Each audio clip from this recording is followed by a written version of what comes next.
À l'âge où un enfant termine son écolage sur trottinette, Joël reçoit le cadeau de ses rêves, une Gillette 125 cm3. Si l'écolage est brutal, surtout pour l'embrayage, l'enfant prodige épate déjà la galerie. Très vite, il assimile le pilotage et c'est le début des courses pour rire, organisées avec les copains dans les prairies. Les années passent, la passion, l'envie de rouler en compétition grandit. Joël fait ses débuts dans des circonstances particulières. Un jour, le copain Joël courait à Actel, dans le sable. Et à un moment donné, après 4-5 tours, il est vidé, il tombe dans le petit bois devant nous, vraiment à nos pieds. Joël saisit le casque, il prend la moto, la partie. Pendant 4-5 tours, il remontait tout le monde. Et alors, au dernier tour, il s'est arrêté, près de nous, l'autre a monté sur sa moto, sur la sienne, quoi, et il est arrivé à la ligne d'arrivée, deuxième. Et ce jour-là, il a passé à la caisse. En 1948, la Belgique a engrangé 36 titres mondiaux du motocross à l'endurance. En passant par le trial, notre pays a brillé grâce à ses pilotes d'exception.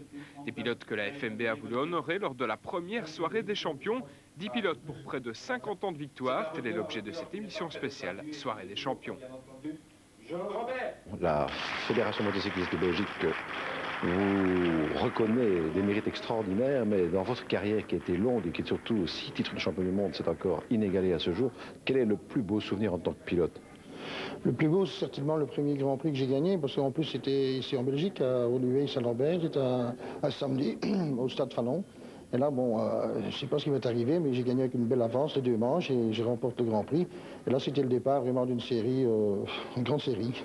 Et quand on est là, pour la première fois champion du monde, à une époque où c'est encore le désert au niveau belge, ça doit être extraordinaire, ça.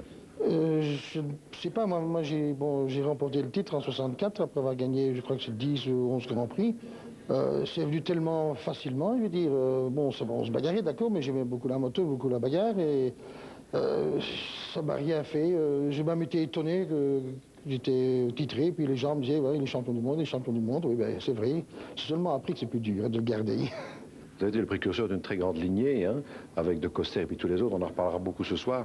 Mais est-ce que pourriez-nous donner une petite analyse de ce qui a changé? Parce que quand on voit les motos de l'époque que vous pilotiez et celles d'aujourd'hui, il y a une grande différence, alors on peut peut-être un peu en parler. Tout à fait, je crois que tout a changé. Et bon, il y a les années 60, il y a les années 70, il y a les années 80, puis il y a les années 90.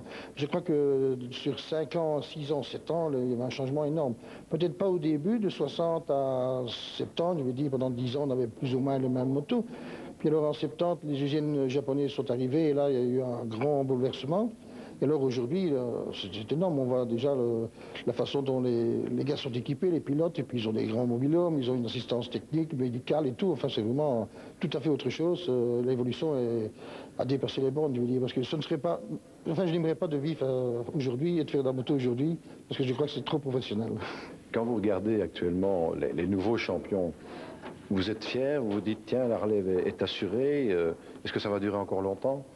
Oui, ça fait plaisir, parce qu'il y a des années qu'on se demande qui va gagner, on a peur, parfois on doit faire une petite impasse, mais je vois quand même, dans les champions actuels, ce sont des jeunes, donc on a encore un bel avenir, et j'espère qu'il y a des jeunes qui voudront faire comme eux et gagner aussi dans l'avenir.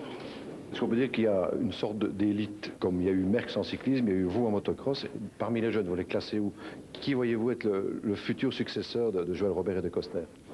Bon, je pense qu'il y a Stéphane Nevers qui est très bien mis pour ça, il est encore très jeune, et puis bon, il y a quelques jeunes pilotes encore qui vont sortir, parce que tout le monde n'est pas encore sorti, on a encore pas mal de graines à faire pousser, et je pense que après l'an 2000, on en reparlera encore de la petite Belgique et du motocross.